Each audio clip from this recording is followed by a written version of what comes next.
안녕하세요. 백다마TV의 백송우입니다. 오늘은 연금계좌에 반드시 담아야 할 ETF라는 주제로 이야기를 해볼까 합니다. 자, ETF 이야기를 하기에 앞서 우리가 21세기의 인류를 바꾼 기술에 대해서 한번 생각을 해볼 필요가 있습니다. 두 가지 정도 꼽아봤거든요. 첫 번째는 인터넷의 도입이죠. 물론 인터넷은 20세기에 생긴 기술이 있기는 하지만 본격적으로 대중적으로 사용을 한 시점은 21세기입니다. 우리나라 기준으로 보면 2002년도에 초고속 인터넷이 1000만 가구 시대가 이제 열렸거든요. 근데 우리나라 상당히 빠른 편이었고 다른 나라 기준으로 보면은 이것보다도 시기는 늦어지죠. 이 인터넷의 발전은 정보 접근성이 혁명적으로 쉬워졌죠. 예전에는 뭐 다른 나라에서 무슨 일이 일어나는지 사실 잘 몰랐잖아요. 뉴스를 통해서 봤던 게 전부고 그것도 뭐 실시간으로 알 수 있는 거는 아니었던 것 같아요. 그 다음 기술은 스마트폰을 저는 꼽습니다. 스마트폰이 나오기 전까지 우리의 일상을 보면은 일을 하는 시간에는 뭔가 정보를 공유하고 정보를 습득하고 퍼뜨리고 이러기가 좀 어려웠잖아요. 왜냐면 데스크탑이 있어야지 인터넷을 할 수가 있었으니까. 그래서 보통 퇴근 이후에 많은 역사들이 일어났죠. 하지만 스마트폰이 생기면서 우리는 걸어다니면서 지하철에서 버스에서도 정보를 교류하고 확산시키고 만들어내고 그래서 산업의 구조가 완전히 바뀌기 시작을 한 것 같습니다.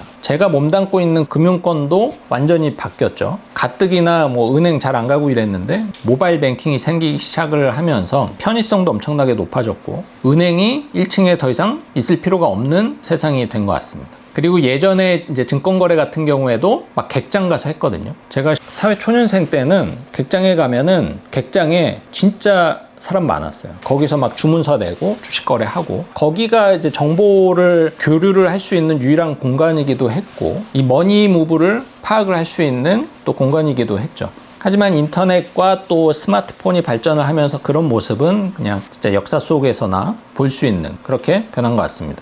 그래서 어쨌든 이 인터넷과 스마트폰이 세상을 완전히 바꾼 기술이라고 저는 생각을 하는데 그럼 그 다음 기술은 무엇일까? 요즘에 또 한번 화두가 많이 되고 있는 피지컬 AI를 생각을 하고 있습니다. 작년까지만 하더라도 피지컬 AI, 대표적으로는 자율주행이 가능한 자동차를 예를 들 수가 있고 그리고 또 더 상징적인 거는 이 휴머노이드 로봇이겠죠. 그래서 작년까지는 AI라고 하면은 챗GPT 뭐 이런 것들이 우리의 일상생활을 좀 많이 바꿔놓기는 하겠다. 하지만 이게 정보를 찾는 시간이 빨라지고 뭔가 사무직의 효율성을 높이고 뭐 요 정도까지만 생각을 했었다라면은 피지컬 AI, 자율주행, 뭐 로봇 이거는 그런 기술이 있는 건 알고 또 로봇이 빠르게 발전되는 것은 어느 정도 파악을 하고는 있었지만 그래도 조금 더 먼 미래 아닌가 이런 생각을 저는 하고는 있었거든요. 그런데 이게 기술이 변하고 발전하는 속도가 진짜 너무 빠른 것 같아요. 일단 자율주행 같은 경우에도 보면은 요즘에 뭐 사람들이 우리나라에서도 이제 테슬라의 FSD를 보면서 자율주행이 기술적으로는 이미 끝났구나, 완성이 됐구나 이거 다 공감을 하실 거예요. 그래서 이 자율주행은 단순히 뭔가 사람이 운전할 때 이 편의성을 높여주는 수준에서 끝나는 게 아니고 물류 혁신이 생기는 거죠. 예를 들어서 물류 트럭이 다 자율주행으로 다닌다. 그럼 24시간 동안 다닐 수가 있는 거죠. 사람은 그렇게 하기가 좀 어렵잖아요. 잠을 자야 되니까. 그리고 우리가 운전할 때는 사실 뭔가 생산적인 활동을 할 수가 없었죠. 하지만 대부분의 차들이 자율주행으로 다닌다라고 하면은 우리는 뭐 굳이 운전석이라는 개념은 없어질 거고 그냥 차에 앉아서 또 다른 업무라든지 뭐 아니면은 뭐 다른 엔터테인먼트를 즐길 수 있는 그러한 또 하나의 공간으로 바뀌는 거죠. 그냥 이동수단에서 공간으로 바뀌는 이 개념의 변화가 저는 굉장히 크다라고 봅니다. 그리고 우리가 머지않은 미래에 또 목도하게 될 것은 뭐냐면은 바로 이 휴머노이드 로봇인데요. 향후 뭐 한 10년 내에 도입이 될까 뭐 이런 생각들을 하시는 분들도 여전히 많겠지만 뭐 중국의 뭐 유니트리 로봇 보고 얼마 전에 우리나라 현대차에서 공개한 뭐 아틀라스라는 로봇 보고 또 미국의 피규어나 옵티머스 이런 거를 보면은 적어도 움직임에 있어서는 사람과 이제는 차별화를 두기가 어려울 정도로 기술이 굉장히 고도화가 됐습니다. 근데 이 움직임이 사람에 가까워지는 이 속도가 제가 봤을 때는 한 1년 정도밖에 안 걸린 것 같아요. 이게 작년, 재작년 이렇게 영상을 보면서 그런 로봇의 움직임을 봤을 때는 굉장히 발전됐지만 여전히 뭔가 어색하다 이런 게 있었는데 지금은 일단은 움직임의 어색함은 완전히 사라진 것 같습니다. 그래서 올해뿐만 아니라 앞으로 또 한번 인류를 바꿀 기술은 이 피지컬 AI가 될 거고, 그 중에서 가장 큰 화두는 휴머노이드 로봇이 될 거다라는 예상을 하고요. 우리는 투자를 할 때 이 돈의 흐름을 파악을 해야 되기 때문에 이러한 흐름을 조금은 파악을 하고 있어야 된다라고 생각을 합니다. 자, 그러면은 기업들이 요즘에 로봇 개발에 엄청나게 쏟아붓고 있잖아요. 그 이유를 좀 본질적으로 생각을 해볼 필요가 있습니다. 일단 첫 번째는 가격 경쟁력. 그러니까는 모든 기업은 물건을 만들고 서비스를 제공을 해서 그거를 이제 소비자에게 판매를 해서 돈을 버는데, 과거에는 저임금을 찾아서 개도국에 가서 공장을 지어서 물건값을 낮췄죠. 그런데 이 시대가 코로나 때 깨지기 시작을 했습니다. 해외 공장을 지었더니 이게 물류가 막혀서 사람 간의 이동이 불가능해져서 공급이 막혀서 생산을 못하게 되는 그러한 이슈를 좀 겪었고, 그리고 예전에는 글로벌이 하나가 돼서 무역도 좀 자유롭게 하고 이런 게 좀 트렌드였는데, 코로나 이후부터 미국이 우선주의를 선언하고 막 이러면서 그게 또 완전히 깨져버렸어요. 그래서 이 다자주의 시대의 종말이 의미를 하는 것은 뭐냐면은, 더 이상 과거의 방식, 그냥 임금이 싼 개발도상국이라든지 뭐 후진국에 가서 공장을 지어서 거기서 물건을 만들어서 가격 경쟁력을 확보하는 게 리스크한 일이 돼버린 거죠. 그래서 지금 뭐 미국을 보시면 아시겠지만 미국에 다 공장 지으라고 하잖아요. 근데 사실은 미국이라는 나라는 임금이 굉장히 비싸기 때문에, 뭐 예를 들어서 미국에서 뭐 옷을 만든다. 그 옷은 절대로 팔릴 수가 없는 가격에 만들어질 수밖에 없습니다. 그럼에도 불구하고 미국이 계속적으로 공장을 여기다 지어라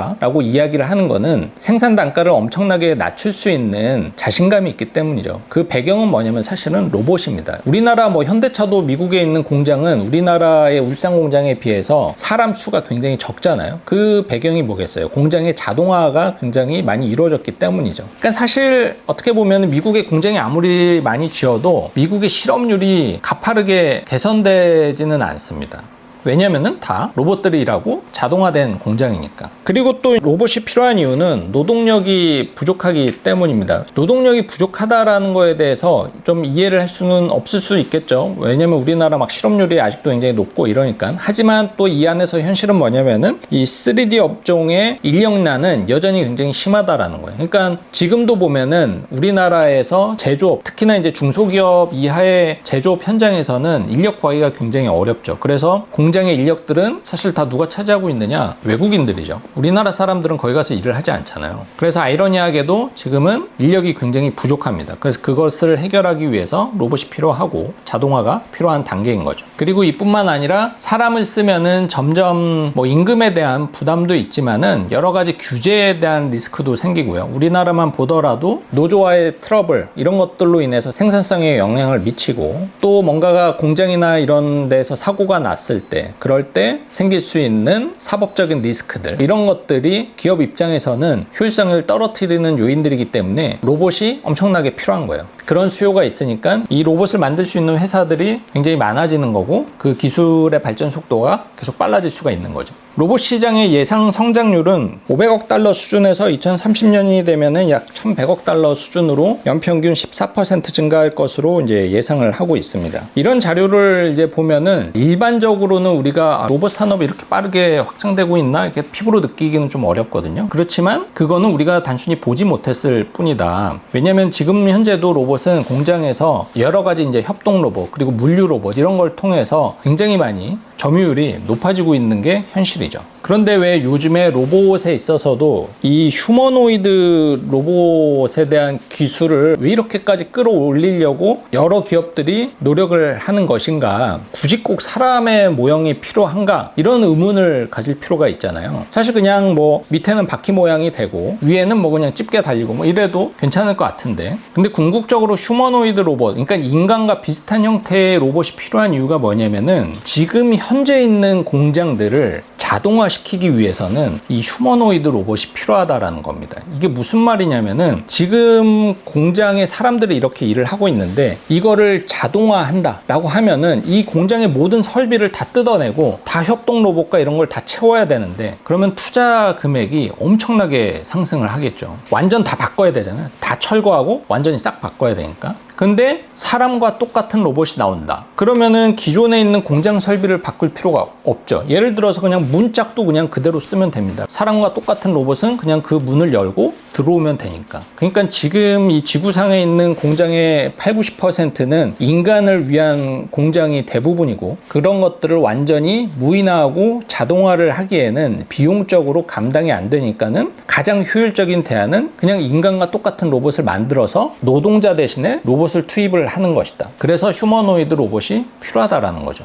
그래서 사람들은 휴머노이드 로봇이 있으면 이렇게 가정집에 와서 이렇게 빨래도 개주고 뭐 요리도 뭐 해주고 막 그럴 것으로 기대를 하고 있지만, 사실 휴머노이드 로봇이 필요한 이유는 좀 열악한 환경들의 공장에 있는 그런 노동자들을 대체하기 위한 목적이 오히려 가장 크다라고 봐야겠죠. 그래서 좀 무서운 세상이기도 하죠. 이게 빠르게 로봇이 발전할수록 그런 단순 업무를 하는 노동자들의 일자리가 또 사라지는 걸 테니까. 그런데 기업은 또 살아남기 위해서 사람이 아니라 로봇을 더 사용을 하고 싶어 하겠죠. 24시간 일을 시켜도 아무런 문제가 생기지 않고 그냥 하라는 대로 또 할 거고. 그리고 여기에 AI가 입혀지면은 이제 좋은 게 뭐냐면은, 기존에 이제 우리가 로봇의 개념은 어쨌든 명령을 해야 됩니다. 명령을 하면은 우리가 명령을 한 것만 실행을 하겠죠. 여기에서 여기까지 옮겨, 그리고 여기에서 이거를 조립을 해, 조립은 이렇게 해. 이 모든 것들이 명령이라는 인풋이 필요하고, 그러면 아웃풋도 이제 명확한데, AI가 탑재가 되면은 로봇이 알아서 생각을 해서 일을 한다라는 거죠. 이렇게 막 걷다가 쓰레기가 밑에 떨어져 있어요. 그러면은 기존의 로봇은 명령에 그게 없던 거기 때문에 그냥 지나서 가겠지만은, AI 로봇은 가다가 쓰레기가 있으면 주워서 그걸 또 버리고, 뭐 이러한 것들이 우리가 앞으로 보게 될 궁극적인 휴머노이드 로봇의 모습이 될 것이다.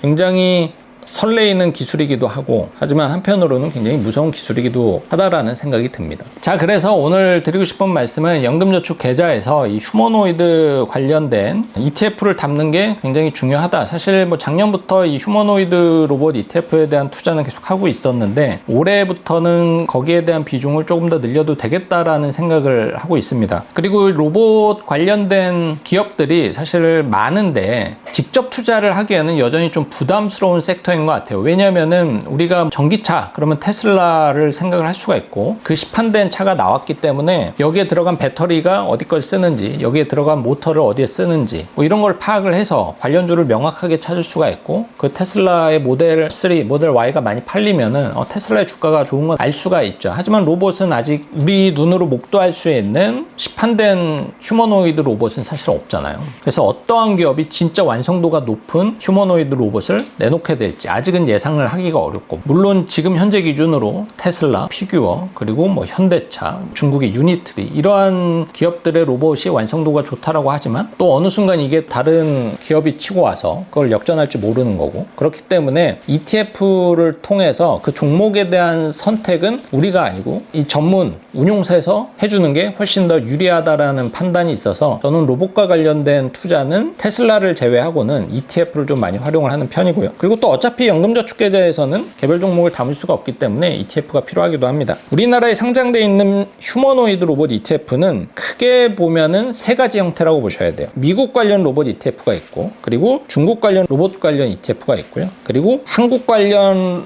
로봇 기업을 담은 ETF도 얼마 전에 상장을 했습니다. 수익률은 사실 크게 유의미한 차이는 보이지 않아요. 미국 로봇 관련 ETF 두 가지가 있는데 수익률 약간 뭐 대동소이하고요. 중국도 뭐 요게 아니고 요게 중국 관련 ETF 수익률인데 6개월 수익률 좀 차이가 나기는 하지만 아주 큰 차이가 나지는 않습니다. 다만 요 중국 ETF 두 가지는 성격은 약간 좀 달라요. 하나는 로봇에 어떤 들어가는 부품 관련된 종목에 포커싱이 되어 있고, 또 한 가지는 완성된 로봇과 소프트웨어 쪽, 이런 쪽으로 포커싱이 돼서 구성 종목을 구성을 하고 있습니다. 그래서 꼭 둘 중에 하나를 선택을 해야 된다, 우리 그럴 필요가 없잖아요. 왜냐면 ETF는 그냥 10,000원 정도밖에 안 하기 때문에 뭐 이런 케이스, 부품이 좋을지 아니면 완성체가 좋을지 이게 좀 헷갈리면 그냥 두 개를 다 사면 됩니다. 저는 그렇게 생각을 해요. 그리고 한국의 로봇 관련 주식을 모아놓은 ETF도 얼마 전에 상장을 했는데, 이게 아쉽게도 현대차는 빠졌습니다. 그래서 개인적으로는 연금 계좌 안에서는 미국과 로봇 중심으로 좀 모아가고 있고요. 연금 계좌 안에서 한국 로봇 ETF는 사실 아직은 생각은 안 하고 있어요. 투자를 한다라고 하더라도 굳이 한국 관련 종목은 연금 계좌에서 딱히 담을 필요는 없기도 합니다. 왜냐하면 얘는 어차피 세금이 없기 때문에 일반 계좌에서 투자를 하셔도 무방해요. 그래서 아까 말씀드렸듯이 미국 관련 ETF 두 개 있는데 구성 종목 이렇게 보면은 뭐 아주 큰 차이가 난다라고 보기는 어렵고, A ETF는 좀 우리가 흔히 알고 있는 빅테크 관련된 비중이 좀 높습니다. 엔비디아, 테슬라, 팔란티어, 알파벳, 그리고 인투이티드 서지컬. 이게 다빈치 로봇 수술로 유명한 기업이죠. 이렇게 쭉 나머지 종목을 봐도 얘는 약간 기존의 빅테크와 좀 중복되는 면이 좀 많아 보이고요. 반면에 B사의 미국 로봇은 상대적으로 우리가 흔히 잘 알지 못하는 그런 로봇 관련 미국 주식을 모아놨습니다. 아까 말씀드린 대로 중국 로봇 관련 ETF 두 가지인데, 얘는 좀 부품 관련이고요. 얘는 완성된 로봇을 만드는 기업 위주로 담겨져 있습니다. 그래서 얘는 유비테크가 가장 많은 비중을 담고 있는데, 얘는 이 부품을 만드는 중국 기업이 가장 많은 비중을 담고 있어요. 우리나라 로봇은 아까도 말씀드렸듯이 레인보우 로보틱스, 로보티즈, 두산 로보틱스 이 종목의 비중이 좀 높고, 현대차는 현재로서는 빠져 있습니다. 주식시장이라는 게 돌고 돌아요. 작년에는 AI가 화두였고, 그리고 반도체 이렇게 해서 울고 먹다가 이게 또 한계가 있거든요. 엔비디아랑 하이닉스만 계속 올라갈 수 없잖아요. 그러니까는 전력 관련, 그리고 전력 관련해서는 원자력 이런 걸로 이제 테마가 확장이 되는 거죠. 올해도 결국은 AI가 중심이기는 한데, 거기서 최대 화두는 피지컬 AI고, 이 피지컬 AI에서 자율주행보다는 올해는 이 휴머노이드 로봇 쪽으로 조금 더 이슈가 더 많이 되지 않을까 생각이 듭니다. 그래서 이 섹터는 조금 장기 플랜이죠. 그래서 ISA 계좌에 담기에는 조금 애매하고, 연금저축계좌에는 좀 괜찮지 않을까, 10년 이상 투자를 할 수 있는 섹터이기 때문에. 그래서 올해 저의 생각은 이 비중을 기존의 AI 반도체 이런 것들이 좀 많았다라면 그거 살짝 줄이고, 휴머노이드의 비중을 조금 더 올린 상태로 포트폴리오를 좀 재조정을 했습니다. 네, 오늘은 이렇게 연금저축계좌에 꼭 담았으면 하는 ETF라는 주제로 이야기를 해봤고, 휴머노이드 로봇을 꼽아봤습니다. 다만 오늘 드리는 말씀은 저의 투자 성향을 기준으로 말씀을 드리는 거고, 로봇이라는 섹터는 불확실성도 굉장히 많은 섹터라는 것을 아시고 투자를 결정을 하시기를 바라겠고요. 저는 또 다음 영상에 다른 정보로 찾아뵙도록 하겠습니다.